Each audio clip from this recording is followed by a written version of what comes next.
இப்பொழுது அன்பானவர்களே, எபிரேயருக்கு எழுதிய நிருபம் 2வது அதிகாரம் கடைசி வசனத்தை நாங்கள் வாசிக்க கேட்போம்.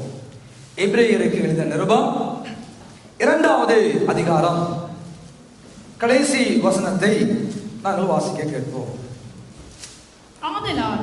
ஆதலால் அவர் தாமே சோதிக்கப்பட்டு பாடுபட்டதினாலே அவர் சோதிக்கப்படுகிறவர்களுக்கு உதவி செய்ய வல்லவராயிருக்கிறார். அவர் சோதிக்கப்படுகிறவர்களுக்கு உதவி செய்ய வல்லவராய் இருக்கிறார். எனக்கு அருமையானவரே, நானும் நீங்களும் ஆராதிக்கிற ஒரு ஆண்டவர், அவர் உதவி செய்ய அவர் வல்லமை உள்ளவராய் இருக்கிறார். இந்த காலை பொழுதிலே கர்த்தருடைய வார்த்தையினுடைய பிரசங்கத்துக்கு தலைப்பாக எங்கள் ஆண்டவர் எங்களுக்கு உதவி செய்யக்கூடியவர் என்ற தலைப்பிலே கர்த்தருடைய வார்த்தை இந்த காலை பொழுதிலே நாங்கள் தியானிக்க போகிறோம். ஆண்டவர் நம்மோடு பேசுவாராக.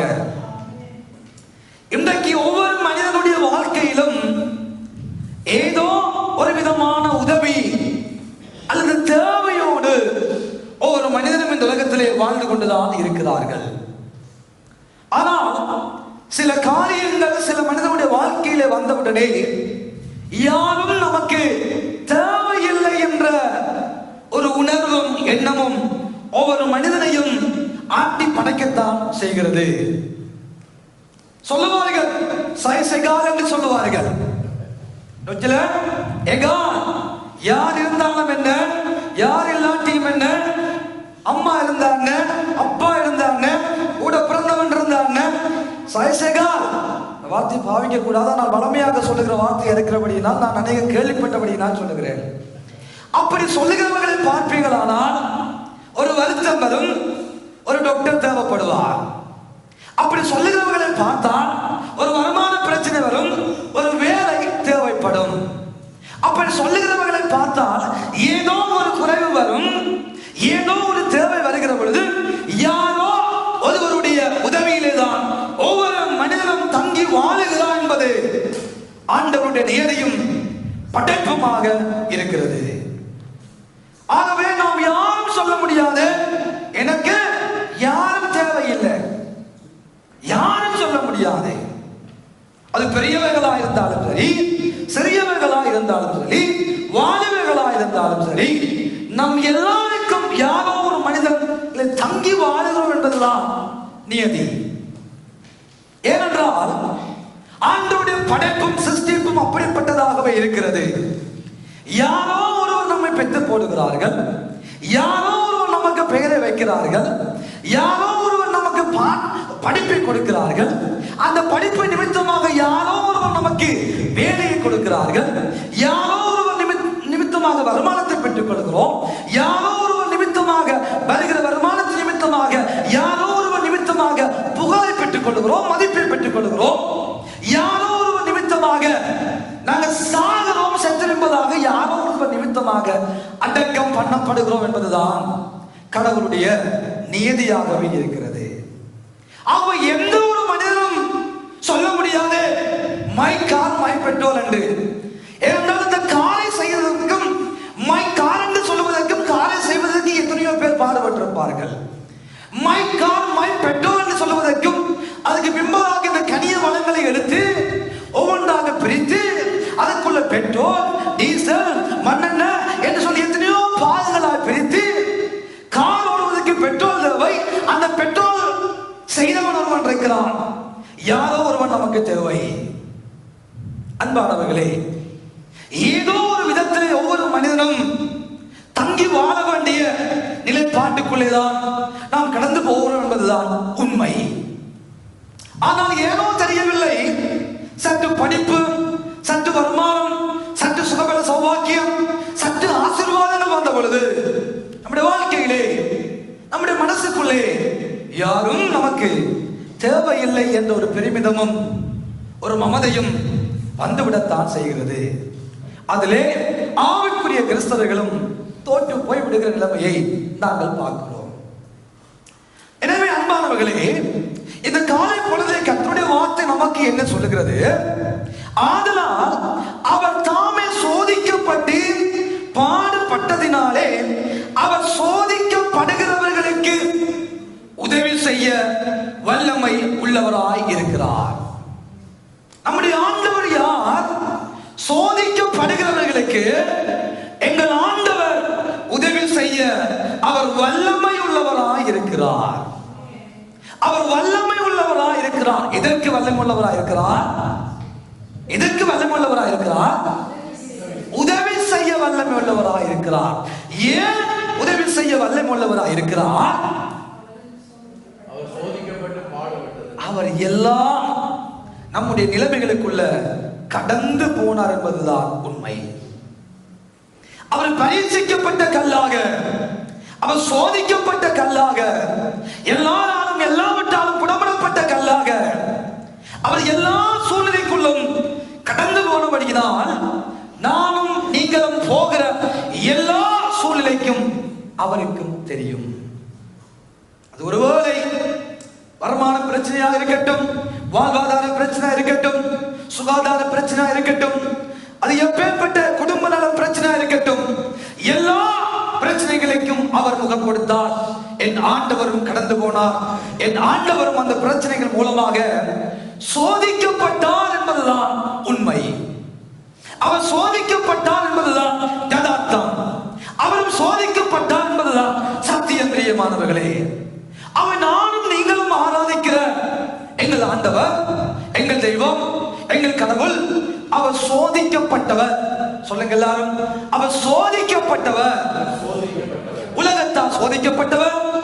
சொல்லுங்க, உலகத்தால் சோதிக்கப்பட்டவர், மாம்சத்தால் சோதிக்கப்பட்டவர், இந்த ஜீவனத்தின் பெருமையினால் சோதிக்கப்பட்டவர், பிசாசினாலும் சோதிக்கப்பட்ட ஒரு கடவுளை இந்த காலை பொழுதிலே நானும் நீங்களும் ஆராதித்துக் கொண்டிருக்கிறோம். அவரை நம்முடைய வாழ்க்கையில தெய்வமாக இன்று வரைக்கும் வைத்துக் கொண்டிருக்கிறோம். அப்பேற்பட்ட ஆண்டவர் நமக்கு எதை செய்ய வல்லமையுள்ளவராய் இருக்கிறார்? உதவி செய்ய வல்லமை உள்ளவராய் இருக்கிறார்.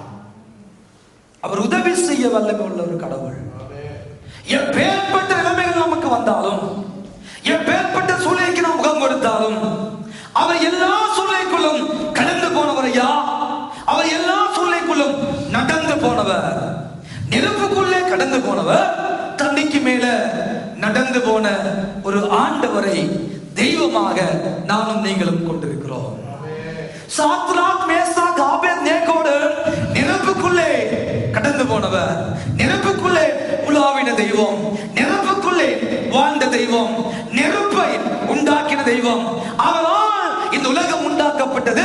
அவருக்கு என்றும் அவரை கொண்டு இந்த உலகம் சிருஷ்டிக்கப்பட்டபடியினால் எல்லா அதிகாரங்களும், எல்லா வல்லமையும், எல்லா சத்துவமும் அவருடைய வல்லமைக்குள்ளே, அவருடைய கரத்துக்கு உள்ளே இருக்கிறபடியினால் என் ஆண்டவர் சர்வ வல்லமை உள்ள தெய்வம்.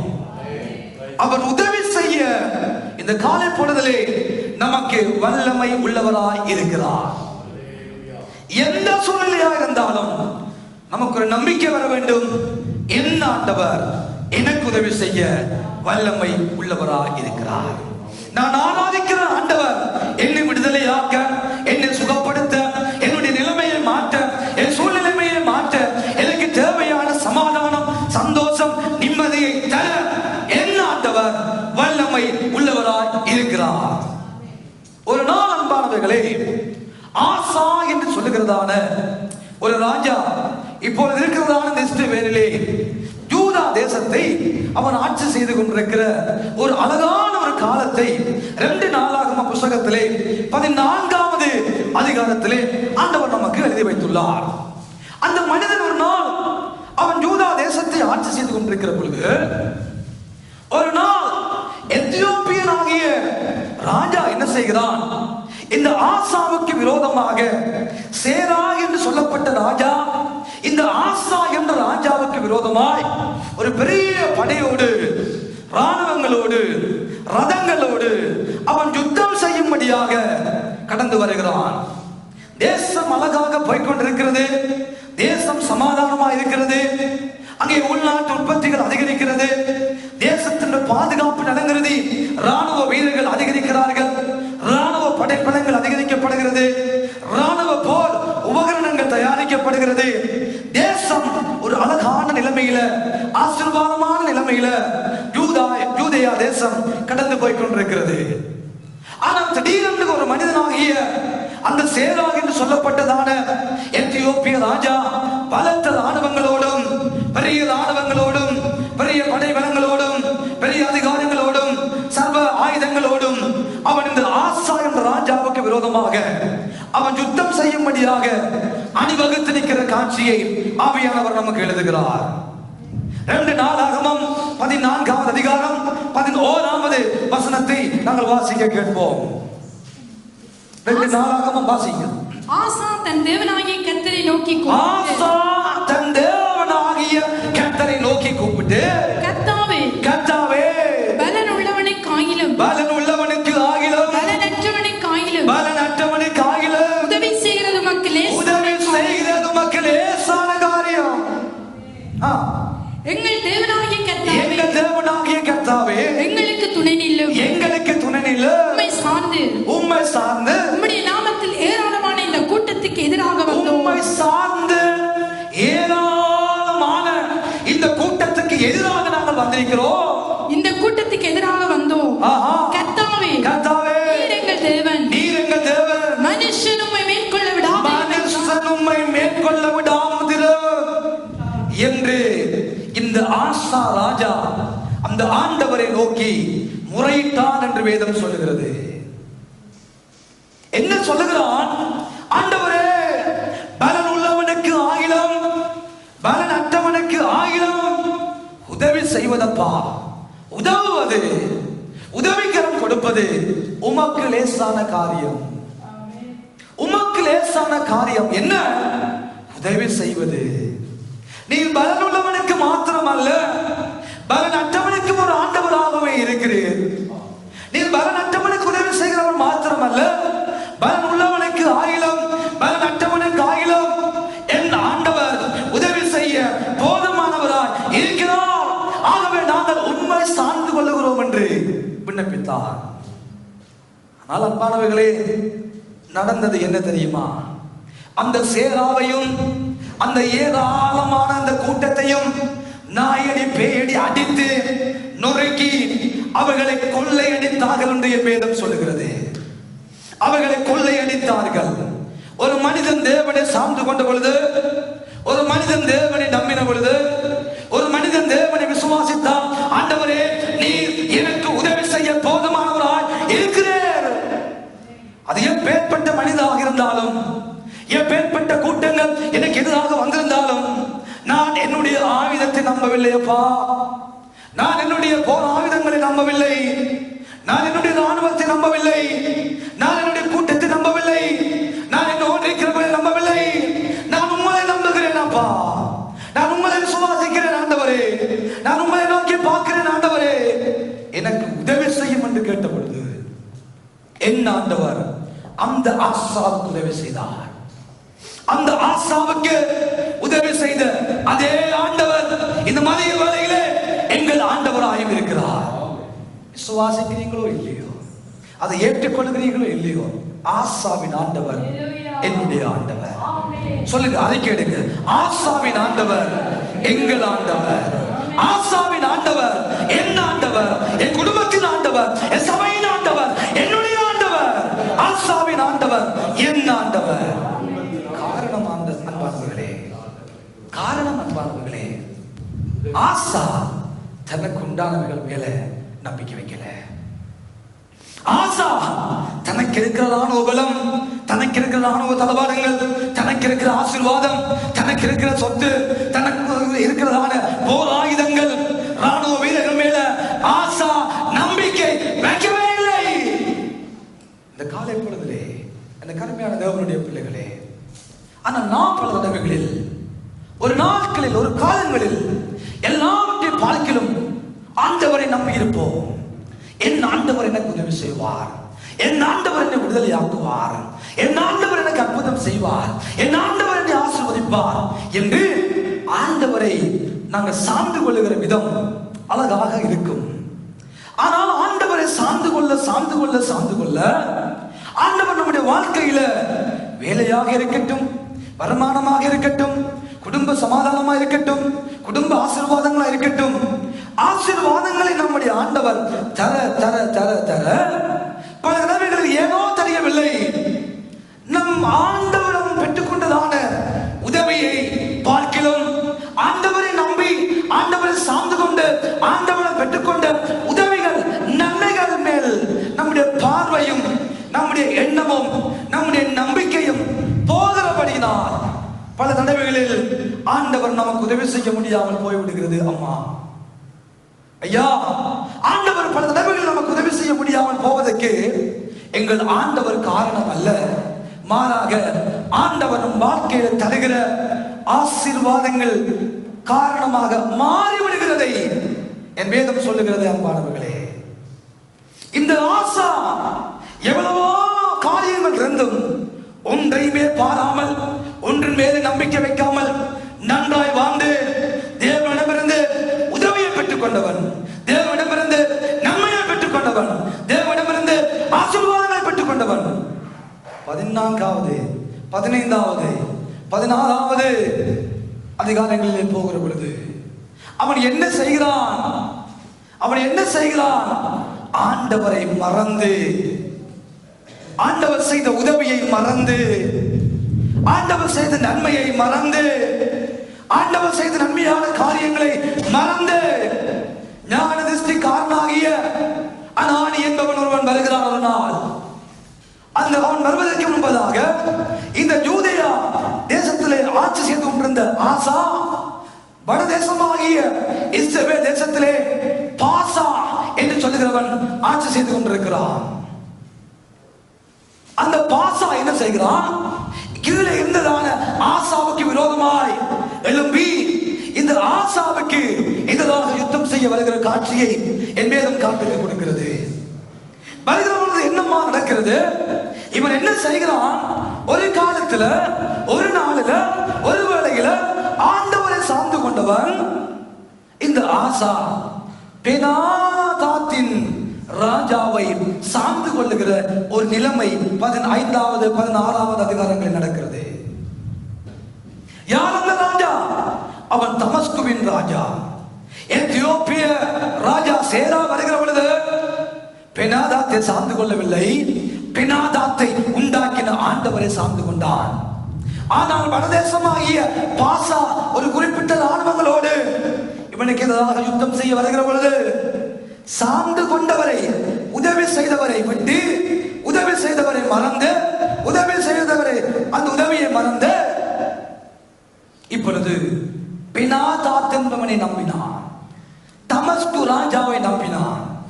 அந்த தமஸ்கு ராஜாவை நம்பி அவனுக்கு அநேக வெகுமதிகளை கொடுத்தபடினால் ஞான திருஷ்டிக்காரன் வந்து சொல்லுகிறார், ஐயா ஆசா ராஜாவே, எத்தியோப்பியா ராஜாவாகிய சேரா யுத்தம் பண்ண வந்த பொழுது உம்முடைய நம்பிக்கை ஆண்டவர் மேல் இருந்தது, உம்முடைய நம்பிக்கை இஸ்ரவேலின் தேவனின் மேல் இருந்தது, உம்முடைய நம்பிக்கை சேனைகளின் தேவனாகிய கர்த்தரிடம் இருந்தது.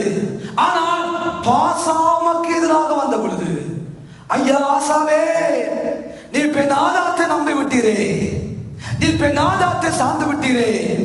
ஆனால் முதல் பெனாதாத்தை நம்பவில்லை, வேறு எந்த மனிதனையும் நம்பவில்லை, ஆண்டவரை நம்பினீங்க ஐயா. ஆனா இப்ப ஏனையா இந்த பெனாதாத்துக்கு வெகுமதியை கொடுத்து பெனாதாத்தை கூப்பிடுறீங்க ஐயா என்று ஞானதிஷ்டிக்காரனாகிய அனானி என்பவன் வந்து சொல்லுகிற பொழுது அந்த ஞானதிஷ்டிக்காரன் மேல் கடும் கோபம் கொண்டு அவனை பிடித்து அவனை உபத்திரவம் செய்து அவனை சிறையில் அடைத்தான் என்று என் வேதம் சொல்லுகிறது. அன்பானவர்களே, என் வேதம் சொல்லுகிறது, ஒரு நாள் ஆண்டவரை சார்ந்து கொண்டவன், ஒரு நாள் மனிதனை அல்ல அந்த மனிதனை உண்டாக்கின ஆண்டவரை பார்த்தவன், இப்பொழுது அந்த ஆண்டவரால் படைக்கப்பட்ட மனிதனை பார்க்கும்படியாக அவனுடைய பார்வை திரும்பியதை என் வேதம் நமக்கு காண்பித்துக் கொடுக்கிறது.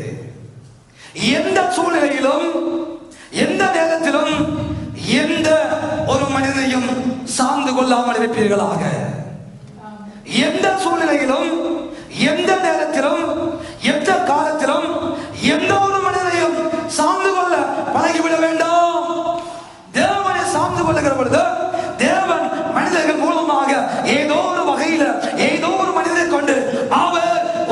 செய்ய போதுமானவராய் இருக்கிறார். அவரை சார்ந்து கொள்ளும் சபையே, சபையே அவரை சார்ந்து கொள்ளுவோம்.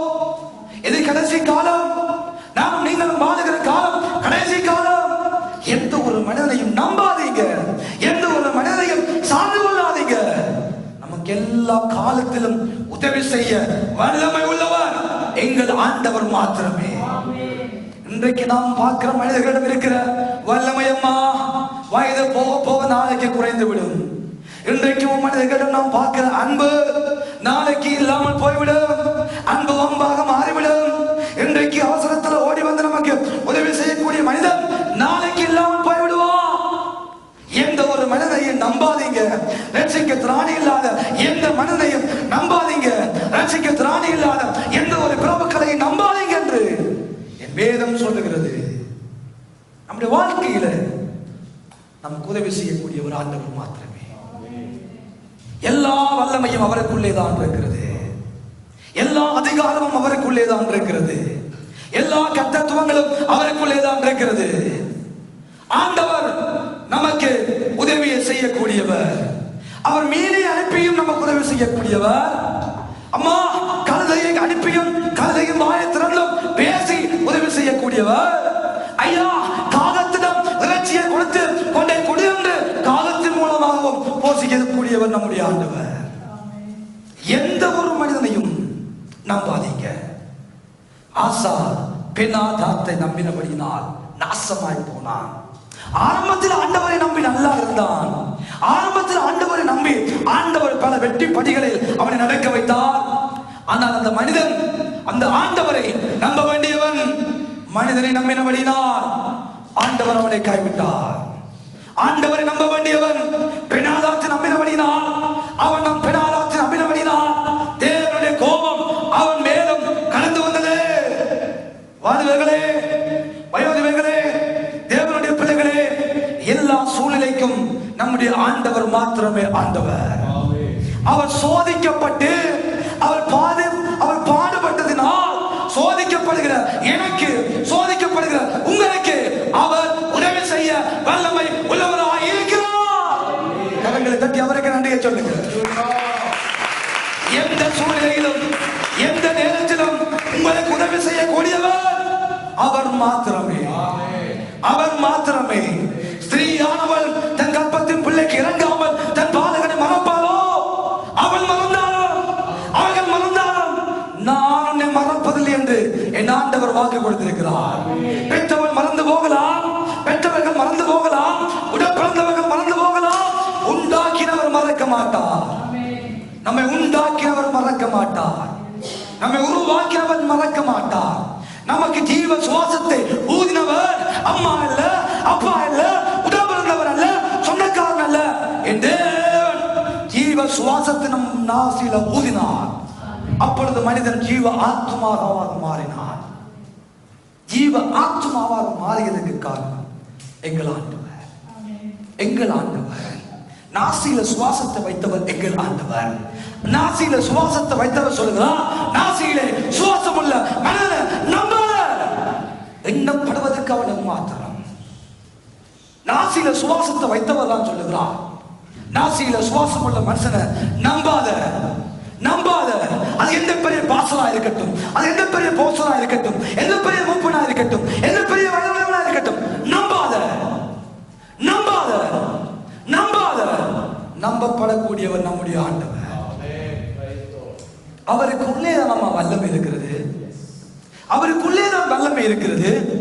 ஆகவே நம்ம நம்ப வேண்டிய கடமை நமக்கு இருக்கிறது. அவர் மட்டும்தான் நாம் பட வேண்டிய, நாம் படுகிற எல்லா சூழ்நிலைக்குள்ளும் அவர் மட்டும்தான் கடந்து போனார். அவர் எல்லா சூழ்நிலைக்குள்ளும் கடந்து போனார். எல்லா விதத்திலும் அவர் மட்டும்தான் பாடுபட்டார். பாஸ்டராகிய நானோ இல்ல, மூப்பராகி இருக்கிறவர்கள் இல்ல, யாரும் இல்ல. எந்த ஒரு மனிதனுக்கும் அப்படிப்பட்ட பூர்ணமான அனுபவம் யாருக்குமே இல்லை, யாருக்குமே இல்லை. இந்த பெரிய பாஸ்டர் அவருக்கும் இல்லை, அந்த பெரிய பாஸ்டர் அவருக்கும் இல்லை, யாருக்கும் இல்லை. என் ஆண்டவர் மாத்திரம், என் ஆண்டவர் மாத்திரம், என் ஆண்டவர் மாத்திரம் எல்லா சூழ்நிலைக்குள்ளும் கடந்து போனார். தம்பி, எல்லா சூழ்நிலைக்குள்ளும் அவர் மட்டும்தான் கடந்து போனார். அவர் நமக்கு உதவி செய்ய வல்லமை உள்ளவராக இருக்கிறார். இந்த காலை பொழுதுல எந்த சூழ்நிலைகளில் கடந்து போனாலும் நீங்கள் அவரை சார்ந்து கொள்ளுகிற பொழுது அவர் நமக்கு ஏதோ ஒரு விதத்துல நமக்கு உதவி செய்ய வல்லமை உள்ள ஆண்டவராய் இருக்கிறார். இதை நான் மறித்தேன், ஆனாலும் சதா காலங்களிலும் உயிரோடு இருக்கிறவரை ஆராதித்துக் கொண்டிருக்கிறோம். உயிரோடு இருக்கிறவரை தொழுது கொண்டிருக்கிறோம். உயிரோடு நமக்குள்ளே வாசம் பண்ணுகிறவரை ஆராதித்துக் கொண்டிருக்கிறோம். அவரால் செய்ய முடியாத அதிசயமான காரியம் ஒன்றுமில்லை, ஒன்றுமில்லை, ஒன்றுமில்லை. ஆகவே இந்த ஆசா உதவி செய்யும்படியாக அவன் ஜெபித்த பொழுது தேவன் அவனுக்கு இறங்கினார். அவனுடைய ஜெபத்தை ஆண்டவர் கேட்டார். அவனுக்கு ஆண்டவர் உதவி செய்தார். ஒரு நாள் யாபேஸ் என்ற மனிதன் அங்கே குடும்பத்தில் அவன் பிறந்த பொழுது அவனுடைய பெற்றோர் அவனுக்கு ஒரு பெயரை வைக்கிறார்கள். துக்கம் அல்லது வேதனை என்ற ஒரு பெயரை அந்த குடும்பத்தில் வைக்கிறார்கள். அநேகர் பார்த்து அந்த பெயரை சொல்லுகிற பொழுது, என்னடா உனக்கு துக்கம் என்று வைத்திருக்கிறார்களே, என்ன அவனுடைய பெயர் வேதனை என்று வைத்திருக்கிறார்கள் என்று அவன் ஒரு வேளை அவனுடைய குடும்பத்தால் அவமானமா எண்ணி இருக்க அவன் கூடும். ஏனென்றால் யாருமே அப்படிப்பட்ட ஒரு கேவலமான பெயரை வைக்க மாட்டார்கள். ஆனால் வேதம் சொல்லுகிறது, இந்த யாபேஸ் என்ன செய்கிறானா, அவன் தேவனை நோக்கி பார்க்கிற ஒரு நிலைமைக்குள்ளே அவன் தள்ளப்படுகிறான். மனிதர்கள் வருகிற மூலமாக வருகிற அவமானம், குடும்பத்தில் இருக்கிறதான சுபாவங்கள், சூழ்நிலைகள் ஒருவேளை கசப்பானதாக வேதனை உண்டாக்கக்கூடியதாக இருந்த பொழுது இந்த யாபேஸ் என்ன செய்கிறான், இஸ்ரவேலின் தேவனை நோக்கி, ஆண்டவரே என்னை ஆசீர்வதிங்கப்பா, ஆண்டவரே என் எல்லையை பெரிதாக்குங்கப்பா, ஆண்டவரே தீமைகள் தீங்குகள் என்னை துக்கப்படுத்தாதபடி உடைய பெரிய கரம், உடைய பலத்த கரம் என்னையோடு இருக்கட்டும் ஐயா என்று அவன் ஜெபித்த பொழுது ஆண்டவர் அவன் நிலைமையை மாற்றினார். ஆண்டவர் அவன் நிலைமையை மாற்றி அவனுடைய சகோதரருக்குள்ளே கனம் பெற்றவனாய் ஆண்டவர் அவனை மாற்றினார் என்று வேதம் சொல்லுகிறது. அன்பானவர்களே, நாம் கடந்து போகிற சூழல், நாம் நடக்கிற சூழல், நாம் வாழ்கிற சூழல், நம்முடைய குடும்பமா இருக்கட்டும், நாம் சமூகத்தில் எதிர்நோக்கிற சவால்களா இருக்கட்டும், வேறு ஸ்தலங்களில் நாம் அனுபவிக்கிற காரியங்களா இருக்கட்டும், நாம் நோக்கி பார்க்க வேண்டிய ஒருவர் நமக்கு உண்டு. நாம் நாட வேண்டிய ஒரு இடம் நமக்கு உண்டு. நாம் தொலைபேசி மூலமாக அழைக்க வேண்டிய ஒரு இடம் நமக்கு உண்டு. 333 என்ற இலக்கம், எரேமியா 33:3 என்ன சொல்லுகிறது, என்னை நோக்கி கூப்பிடு, அப்ப நான் உனக்கு உத்தரவு கொடுத்து நீ அறியாததும் உனக்கு எட்டாததுமான பெரிய காரியங்களை உனக்கு அறிவிப்பேன், பெரிய காரியங்களை உனக்கு நான் செய்வேன். இதெல்லாம் நம்முடைய ஆண்டவர். நாம் அழைக்க வேண்டிய ஒருவர் இன்றைக்கு நமக்கு உண்டு. நாம் நோக்கி பார்க்க வேண்டிய ஒருவர் உண்டு. ஆனால் பிரச்சனை என்ன, நம்மை தன்னுடைய உள்ளங்கைகளில் வளர்ந்தவரை பார்க்க வேண்டிய நானும் நீங்களும் வேறு எதையோ, வேறு காரியங்களை, வேறு ஆசீர்வாதங்களை தேவன் உதவி மூலமாக பெற்றுக்கொண்ட நன்மைகள் மேல நம்முடைய கண் போறபடியினால ஆண்டவருக்கு தொடர்ந்தும் நம்முடைய வாழ்க்கைக்குள்ளே நன்மை செய்ய முடியாதபடிக்கு நாங்களே தடைக்கற்களாக மாறிவிடுகிறோம். தேவ ஜனமே, எந்த சந்தர்ப்பத்திலும், எந்த சூழ்நிலையிலும், எப்பேற்பட்ட நிலைமைகளிலும் நாம் பார்க்க வேண்டியவர் நம்மை உண்டாக்கினவரை, நாம் பார்க்க வேண்டிய ஒருவர் நம்மை உருவாக்கினவர், நாம் பார்க்க வேண்டிய ஒருவர் நம்முடைய நாசியில ஜீவ சுவாசத்தை வைத்தவரை. அவர்தான் நமக்கு எல்லா நிலைமைகளிலும் உதவி செய்யக்கூடியவர். இது ஆசாவுடைய வாழ்க்கையிலே ஆண்டவர் செய்து முடித்தார். ஆனால் நீங்கள் மத்தேயு சுவிசேஷ புத்தகத்துக்குள்ளே 15வது அதிகாரத்திலே 25வது வசனத்தை வாசித்து பாருங்கள். மத்தேயு 15வது அதிகாரம் 25வது வசனத்தை வாசியுங்கள். அவள் வந்து ஆண்டவரே, ஆண்டவரே எனக்கு உதவி செய்யும் என்று அவரை பணிந்து கொண்டாள். ஒரு பெண் ஓடி வருகிறார். என்ன? Help me, help me, help me. அன்பு சகோதரர் எலிசாபெத் சொன்னார், ஒரு நாள் வேலை தளத்தில் வேலை செய்து இருக்கிற பொழுது திடீரென்று தன்னுடைய காலில் இருந்த ரத்தம் பாய்ந்ததாம். நரம்புகள் வடித்து ரத்தமாய் ஓடியது. அப்பொழுது எனக்கு என்ன செய்வது தெரியவில்லை. ஹெல்ப் மீ,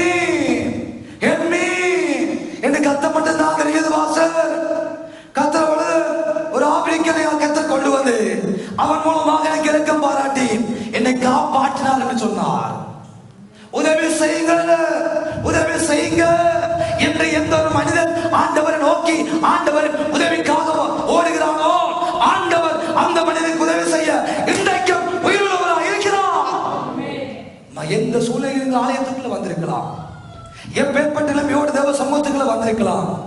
ஆண்டவரே எனக்கு உதவி செய்யுங்கப்பா, ஆண்டவரே நான் பாவியான மனுஷன், என் மேல கிருபையாயிரு, ஆண்டவரே எனக்கு உதவி செய்யுங்கப்பா என்று கூப்பிடுகிற ஒவ்வொரு பிள்ளைகளுக்கும் உதவி செய்ய போதுமானவர் நம்முடைய ஆண்டவர், உதவி செய்ய வல்லமை உள்ளவர் நம்முடைய ஆண்டவர். இப்போ ஒரு பெண் வந்து இயேசுவை நோக்கி, இயேசுவே ஆண்டவரே தாவீதின் குமாரனே எங்களுக்கு உதவி செய்யுங்க என்று கேட்ட பொழுது இயேசு என்ன செய்தார்? 26வது வசனத்தை வாசிங்க. அவர் அவளை நோக்கி பிள்ளைகளின் அப்பத்தை எடுத்து நாய்க்குட்டிகளுக்கு போடுகிறது நல்லதல்ல, நாய்க்குட்டிக்கு போடுறது நல்லதல்ல. அதற்கு அவள் உண்மைதான் ஆண்டவரே, ஆகிலும் நாய்க்குட்டிகள் தங்கள் எஜமான்களின் மேசையில் அந்த நாய்க்குட்டிகள் எஜமானுடைய மேசையில் இருந்து விழும் துணிக்கைகளை தின்னுமே ஆண்டவரே என்று பதில் கொடுக்கிறாள். அன்பானவர்களே, இயேசுவிடம் உதவிக்காக ஓடியவள், எனக்கு உதவி செய்யும் ஆண்டவரை ஓடியவள், என் பிள்ளை பிசாசினால் பிடிக்கப்பட்டிருக்கிறாள், அவருடைய மகளுக்காக, ஐயோ மரணத்துக்காக போராடி கொண்டிருக்கிற மகளுக்காக, பிசாசு பிடித்து அலைக்கழித்துக் கொண்டிருக்கிற மகளுக்காக ஓடுகிறாள். இயேசுவே உதவி செய்யும், இயேசுவே உதவி செய்யும் என்று ஓடிய பொழுது இயேசு சொல்லுகிறார், பிள்ளைகளின் அப்பத்தை எடுத்து நாய்க்குட்டிகளுக்கு போடுகிறது நல்லது அல்ல. அன்புள்ள இயேசு, இரக்கமுள்ள இயேசு, அன்புள்ள இயேசு, பண்புள்ள இயேசு, எல்லாரையும் நேசிக்கிற இயேசு இப்படிப்பட்ட பதிலை கொடுக்கலாமோ? இயேசுவிடம் போனவர்களை இயேசு பார்த்து, மா நான் என்று சொல்லுகிறார், நான் குட்டி என்று சொல்லுகிறார், நான் பிள்ளைகளுக்கு உணவளிக்கத்தான் வந்தேனே தவிர உனக்கு உணவளிக்க வரவில்லை, நீ நாய்க்குட்டி என்று சொன்ன பொழுது அது என்ன சொல்ல வந்தார் என்றால், என் வேதம் சொல்லுகிறது, அவர் தமக்கு சொந்தமானதிலே வந்தார், அவருக்கு சொந்தமானவர்களும் அவரை ஏற்றுக்கொள்ளவில்லை. அவர் யூத ராஜசிங்கமாக, யூதர்களுடைய ஆண்டவராக, மெசியாவாக யூதர்களுக்கு தன்னை வெளிப்படுத்தியிருந்தாலும் கூட அவர்களுக்கு தன்னுடைய காரியத்தை செய்யும்படியாக வந்தார் என்பதை சொல்லுகிற பொழுது இவன் சொல்லுகிறார், கானானிய ஸ்திரீ, யூதர் அல்லாத ஸ்திரீ, வேதமனை தேவனுடைய வாழ்க்கைக்குள்ள, அந்த யூத பரம்பரைக்குள்ள வராத ஸ்திரீயாக, இந்த ஸ்திரீ கானானிய ஸ்திரீயாக இருந்தபடியால் அவன் சொல்லுகிறான், உண்மைதான் ஆண்டவரே, நான் உமக்கு சொந்தமானவளாக இல்லை, நான் ஒரு புறஜாதியார் தான், நான் ஒரு அந்நிய ஸ்திரீ தான், ஆனாலும் பிள்ளைகளோடு சரிக்கு சமனாக இருந்து அந்த மேசையில பங்கெடுக்க எனக்கு உரிமை இல்லை தான் ஆண்டவரே. ஆனாலும் அந்த பிள்ளைகள் சாப்பிடுகிற பொழுது அந்த துணிக்கைகள் கீழே விழுமல்லவோ, அந்த துணிக்கையை நான் தின்னுமே, நான் தானே தின்னும், பிள்ளை தின்னாதானே ஆண்டவரே என்று சொன்ன பொழுது இயேசு என்ன சொன்னார்? அடுத்த வசனத்தில் வாசிங்கள். அதற்கு அவளுக்கு பிரதியுத்தரமாக, அதற்கு அந்த கானானிய ஸ்திரீக்கு இயேசு பிரதியுத்தரமாக, ஸ்திரீயே உன் விசுவாசம் பெரிது, உன்னுடைய விசுவாசம் பெருசு, நீ விரும்புகிறபடி உனக்கு ஆக கடவது, நீ விரும்புகிறபடி உனக்கு ஆக கடவது என்றார். நீ விரும்புகிறபடி உனக்கு ஆக கடவது என்று சொல்லி இயேசு அற்புதம் செய்தார். இயேசு அற்புதம் செய்தார். இதன் அடிப்படையிலே, அவள் விரும்புகிறதின் அடிப்படையிலே, நீ விரும்புகிறதின்படி உனக்கு ஆக கடவுது. இந்த காலை பொழுதிலே எனக்கு அன்பானவர்களே, சில நேரங்களிலே நம்முடைய வாழ்க்கையிலும் தேவைகள் வருகிற பொழுது தேவனை நோக்கி பார்ப்போம், ஜெபிப்போம், உபவாசிப்போம். ஆனால் அந்த தேவைகள் வர தாமதிக்கிற பொழுது நம்முடைய எண்ணம், நம்முடைய சிந்தனை, நம்முடைய செயல்கள் எங்கே போகிறது? வேற எங்கேயோ போய்விடும். செவிச்சு பார்த்த உண்டையும் காணையில டாக்குத்திரட்ட போயிட்டேன். சபித்து பார்த்தேன், ஒரு அற்புதமே நடக்கல, அவர்கிட்ட போயிட்டேன், நான் இவர்கிட்ட போயிட்டேன், நான் அந்த பிரதர்கிட்ட போயிட்டேன், நான் இந்த பாஸ்டருக்கு கால் பண்ணி கேட்டேன், நான் இந்த தீர்க்கதரிசிக்கு ஆண்டவர் என்ன சொல்லுகிறார் என்று சொல்லி சாத்திரம் கேட்கிறது போல நான் போன் பண்ணி கேட்டேன், என்னுடைய மகன்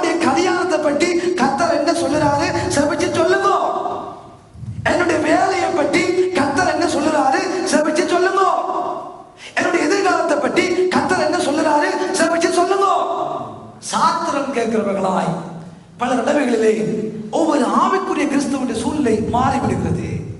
ஏனப்பா உன் ஆண்டவருக்கு காது இல்லையோ, நீ சமைத்தால் உன் ஆண்டவருக்கு காது கேட்காதோ, நீ விண்ணப்பித்தால் உன் ஆண்டவர் பதிலை கொடுக்க மாட்டாரோ? அவர் இரக்கமுள்ளவர், அவர் இரக்கமுள்ளவர், அவர் அன்புள்ளவர். ஆனாலும் இந்த கானானிய ஸ்திரீயினுடைய விருப்பத்தை சற்று பார்த்தார். அன்புள்ள தெய்வம், இரக்கமுள்ள தெய்வம் பார்க்கிறார். இவள் என்ன செய்கிறார் என்று பார்க்கிறார். நாய்க்குட்டி என்று சொல்லி பார்க்கிறார். அவள் அதற்கு முழுவதை கொடுக்கிறாள். ஆண்டவரே, மேசையிலிருந்து விழுகிற துணிக்கை எந்த ஒரு பிள்ளையும் தின்னாதல்லவோ, சாப்பிடாதல்லவோ, அது நாய்தானே ஆண்டவரே சாப்பிடும். அவளுடைய விருப்பம், அவளுடைய விருப்பத்தின்படி ஆண்டவர் அவளுடைய நிலைமையை மாற்றினார். இன்றைக்கு நம்முடைய விருப்பங்களை நிறைவேற்றுகிற தெய்வம் நமக்கு உண்டு. நம்முடைய விருப்பம் என்ன, நம்முடைய முயற்சி என்ன, நாம் அங்கே நேரங்களை செலவழிக்கிறோம், நாம் எதில் நம்முடைய காலங்களை கொண்டுகிறோம், யாரோட சகவாசங்களை வைத்திருக்கிறோம், யாரிடம் முறையிடுகிறோம் என்பதை ஆண்டவர் பார்த்துக் கொண்டிருக்கிறார். அவர் உதவி செய்ய வல்லமையுள்ளவராய்த்தான் இருக்கிறார். ஆனால் சில நேரங்களிலே சில தாமதங்களை நம்முடைய வாழ்க்கையில அனுமதிக்கத்தான் செய்கிறார். சில காரியங்களை நம்மிடத்தில் எதிர்பார்க்கிறார். நாம் எப்படிப்பட்டவர்களாய் நாம் வாழுகிறோம், எந்த அளவுக்கு அவர் மேல நம்பிக்கையுள்ளவர்களாய் இருக்கிறோம், எந்த அளவுக்கு அவரையே சார்ந்து கொண்டு, இல்லை ஆண்டவரே நான் நாய்க்குட்டியானாலும் பரவாயில்லை, இல்லை ஆண்டவரே அந்த பிள்ளைகள் கொட்டுகிற துணைக்கை நாய் தின்னமே, ஒரு கொஞ்சம் காணும் ஆண்டவரே, ஏதாவது செய்யுங்க ஆண்டவரே, எனக்கு உதவி செய்யுங்க என்ற குறிக்கோளில் கானானிய ஸ்திரீ தொடர்ந்தும் அவரை பார்த்து கொண்டு இருந்தால் அன்பானவர்களே, ஆனால் ஆவிக்குரிய கிறிஸ்துவுடைய வாழ்க்கையில நல்ல ஆண்டவரை சார்ந்து கொள்வோம். சில ஜெபங்களுக்கு சில நேரங்களில் பதில்கள் வர தாமதம் செய்கிற பொழுது, தாமதிக்கிற பொழுது நம்முடைய முடிவுகள், நம்முடைய சிந்தனைகள், நம்முடைய செயற்பாடுகள் தாறுமாறாக மாறிவிடுகிறது, தாறுமாறாக மாறிவிடுகிறது. இருமனம் உள்ளவன் தன் வழிகளில் எல்லாம் நிலையற்றவனாய் இருக்கிறான். இருமனம் உள்ளவன் தன் வழிகளில் எல்லாம் நிலையற்றவனாய் இருக்கிறான், நிலையற்றவனாய் இருக்கிறான். ஞானத்தில் குறைவுள்ளவன் சம்பூரணமாய் கொடுக்கும்படியாக இருக்கிற கர்த்தரிடத்துல அவன் கேட்க கடவன், சந்தேகம் இல்லாமல் கேட்க கடவன், சந்தேகம் இல்லாமல் கேட்க கடவன். ஜெபம் பண்ணுங்க, சந்தேகம் இல்லாமல் ஜெபிங்க, கேளுங்க, ஆண்டவரே உதவி செய்யுங்க கேளுங்க, சந்தேகம் இல்லாமல் கேளுங்க. கர்த்தர் சந்திக்க வல்லமையுள்ளவராய் இருக்கிறார், கர்த்தர் சந்திக்க வல்லமையுள்ளவராய் இருக்கிறார். அவளுடைய விருப்பத்தினை பார்த்துத்தான் ஆண்டவர் அற்புதம் செய்தாரே ஒழிய, ஆய்ந்த வா என்று கூப்பிட்டு ஜெபித்து தலைமையில கைய வைத்து தள்ளி பிரட்டி ஒன்றுமே செய்ய போகவில்லை, ஒன்றுமே செய்ய போகவில்லை. அவளுடைய விசுவாசம், அவளுக்குள்ள இருந்ததான அவளுடைய ஆசை, அவளுடைய விடாமுயற்சி, அவளுடைய விண்ணப்பம், அவளுடைய முடிவு, அவளுடைய தீர்மானத்தை பார்த்து ஆண்டவர் சொல்லுகிறார், உன்னுடைய விருப்பத்தின்படி, உன்னுடைய விசுவாசத்தின்படி உனக்கு ஆகட்டும். அவ்வளவுதான். இன்றைக்கு இந்த மதிய வேளையிலே எனக்கு அன்பானவர்களே, இந்த கானானிய ஸ்திரீ வாழ்க்கையில் இருந்ததான இந்த உயர்ந்த குணாதிசயம், நாய்க்குட்டி என்று சொன்ன பொழுதும் அந்த ஆண்டவரை விட்டு விடாமல் நாய்க்குட்டியை போலவே தன்னை மாற்றிக்கொண்டு, நாய்கள் சாப்பிடும் ஆண்டவரே, எப்படி ஒரு கருத்தை ஆண்டவருக்கு சொன்னால் யோசித்து பாருங்கள். எப்படி சொன்னார்? ஒருவேளை எங்களுக்கு அதை சொல்லியிருந்தார், இவர் கடவுளா, இவர் எங்களை மீட்க வந்த மெசியாவா, இயேசு என்ற பெயரோடு வந்திருக்கிறார், அவர் தமது ஜனங்களின் பாவங்களை நீக்கி அவர்களை ரட்சிப்பவர் என்ற பெயரோடு வந்தார், ஆனா உதவி செய்யுங்க என்று போனா எங்களை பார்த்து நாய் பேர் எல்லாம் இந்த மனுஷன் பேசுது. என்னன்னு பேசுது? நாய்க்குட்டி என்று பேசு இந்த மனுஷன். யாரும் போவாங்களா இந்த ஆளுக்கு பின்னால் என்று? போயிருப்பார்கள், இல்லையா? போயிருப்போம், போயிருப்போம். ஆனா காரண ஸ்திரீ போகவே இல்லையம்மா. அவர் என்ன சொன்னாலும் பரவாயில்லை, அவரால் மட்டும்தான் என் மகளை விடுதலையாக்க கூடும் என்ற ஒரே எண்ணம் அவளுக்குள்ள இருந்தது. நான் அவரை விட்டு எங்க போனாலும், அவரை விட்டு எங்கதான் போனாலும் இந்த வியாதிக்கு மருந்து வேறு எங்கேயுமே இல்லை. இந்த நிலைமையை மாற்றுவதற்கு வேறு எந்த ஒரு மனிதனாலும் முடியாது. இவர் மட்டும்தான் என் பிள்ளையை, என் மகளை சுகமாக்க கூடும் என்று விடாமுயற்சியோடு விரும்பி தன்னை அர்ப்பணித்தபடியால் இயேசு அவளுக்கு உதவி செய்தார். ராஜா இயேசுவிடம் உதவி கேட்ட பொழுது ஆசா ராஜாவுக்கு உதவி செய்த ஆண்டவர் ஒரு கானானிய ஸ்திரியை நோக்கி அவர் எவ்வளவோ காரியங்களை சொன்ன பொழுதும் அவள் இயேசுவிடம் உதவி கேட்ட பொழுது அந்த கானானிய ஸ்திரிக்கும் உதவி செய்த இயேசு, நீங்கள் மார்க்கு புஸ்தகத்திலே 9ஆம் அதிகாரத்தை திருப்பிக் கொள்ளுங்கள். மார்க்கு புஸ்தகம் 9ஆவது அதிகாரம் 22 வாசிக்க கேட்போம். 22 9:22. இவனை கொல்லும்படிக்கு ஆண்டவரே, இது அநேக தரம் தீயிலும் அநேக தரம் நெருப்பிலும் தண்ணீரிலும் தள்ளிட்டு ஏதாகிலும் செய்யக்கூடுமானால் எங்கள் மேல் மனதிறங்கி எங்களுக்கு உதவி செய்ய வேண்டும் என்று. ஆண்டவரே, எங்களுக்கு உதவி செய்ய வேண்டும். ஆண்டவரே, உதவி செய்ய வேண்டும். ஆண்டவரே, எங்களுக்கு இறங்கி உதவி செய்ய வேண்டும். என் பிள்ளைக்கு உதவி செய்ய வேண்டும். என் மகனுக்கு உதவி செய்ய வேண்டும். பிசாசுவினை கொல்லும்படியாக நெருப்பில தள்ளுறான் ஆண்டவரே, தண்ணீர்ல தள்ளுறான் ஆண்டவரே, எங்களுக்கு இறங்க வேண்டும் அப்பா, எங்களுக்கு உதவி செய்ய வேண்டும் என்று ஒரு தகப்பன் ஜெபித்துக் கொண்டே இருக்கிறார். உங்களை சீடர்களிடத்தில் கொண்டு போனோம், சீடர்களால் எங்களுக்கு உதவி செய்ய முடியவில்லை. உம்மோடு இருக்கிறதான சீடர்களாகிய அந்த மனிதனிடம் ஓடி போனோம், அந்த மனிதனால் எங்களுக்கு உதவி செய்ய முடியவில்லை. இப்பொழுது அந்த மனிதனை உண்டாக்கின உங்களிடத்தில் வந்திருக்கிறோம் ஐயா, எங்களுக்கு ஏதாவது செய்யுங்க ஆண்டவரே, எனக்கு உதவி செய்யுங்கப்பா, என் பிள்ளைய காப்பாட்டுங்க, என் மகனை காப்பாட்டுங்க, என் மகனுக்கு உதவி செய்யுங்கன்னு ஜெபிக்கிறார். அழகான சம்பவம். ஒரு தகப்பன் ஓடி வந்து தேவனிடம் உதவி கேட்கிறார். ஒரு தாய் ஓடி வந்து உதவி கேட்டார். இப்பொழுது தகப்பன் ஓடி வந்து கேட்கிறார், உதவி செய்யுங்க ஆண்டவரே, உதவி செய்யுங்க ஆண்டவரே. இயேசு என்ன சொல்லுகிறார்? அடுத்த வசனத்தை வாசிங்க. இயேசு அவனை நோக்கி நீ விசுவாசிக்க கூடுமானால் ஆகும். விசுவாசிக்கிறவனுக்கு எல்லாம் கூடும் என்றார். அடுத்த வசனம். உடனே பிள்ளையின் தகப்பன் விசுவாசிக்கிறேன் ஆண்டவரே, நான் உங்களை விசுவாசிக்கிறேன் அப்பா, என் அவிசுவாசம் நீங்கும்படி உதவி செய்யும் என்று. என்னுடைய அவிசுவாசம் நீங்கும்படி உதவி செய்யும்படி என்று கண்ணீரோடு சத்தமிட்டு சொன்னார். முதலாவது உதவியை கேட்கிறான், என் பிள்ளையை காப்பாற்றுங்க ஆண்டவரே என்று உதவி. ஆண்டவர் சொல்லுகிறார், நீ விசுவாசித்தால் உன் பிள்ளை சுகமாக மாறுவான். நீ விசுவாசித்தால் உன் பிள்ளை எழும்புவான், மாற்றமடைவான். நீ விசுவாசித்தால் உன் பிள்ளையோட வியாதி மாறும், நிலைமை மாறும். இந்த நிலைமைக்கு காரணம் நீ விசுவாசி, நீ நம்பு, நீ விசுவாசி என்று சொன்ன பொழுது அடுத்த உதவியாக கேட்கிறான். அப்படியான ஆண்டவரே, இந்த அவிசுவாசம் என்ற பகுதியை நீக்க எனக்கு ஹெல்ப் பண்ணுங்க, எனக்கு உதவி செய்யுங்க, எனக்கு உதவி செய்யுங்க ஆண்டவரே. அருமையான ஒரு வேண்டுகோள், அருமையான ஒரு ஜெபம், அருமையான ஒரு விண்ணப்பம். எந்த ஒரு மனிதனும் அப்படி நாங்கள் ஜெபித்திருக்க மாட்டோம். எந்த ஒரு மனிதனும் தேவனிடம் அப்படி ஒரு விண்ணப்பத்தை வைத்திருக்க மாட்டோம். ஆண்டவரே, என் அவிசுவாசம் நீங்கும்படி எனக்காக எனக்கு உதவி செய்யும் என்று நாம் ஒருவரும் ஜெபம் பண்ணியிருக்க மாட்டோம். தகப்பன் ஒரு நல்ல உதாரணம். எது வேணும் என்று வந்தானோ, எது தேவை என்று ஜெபம் பண்ணினானோ அதை விட்டுட்டு இப்பொழுது அதை பார்க்க மிகவும் தேவையான ஒன்றுக்காக தேவனிடம் மன்றாடுகிறான், தேவனை நோக்கி பார்க்கிறான், தேவனிடம் கேட்கிறான், எனக்கு உதவி செய்யுங்க ஆண்டவரே, எனக்கு உதவி செய்யுங்கப்பா என்று கேட்ட பொழுது ஆண்டவர் என்ன செய்தார்? அடுத்த வசனத்தை வாசிங்க. 25.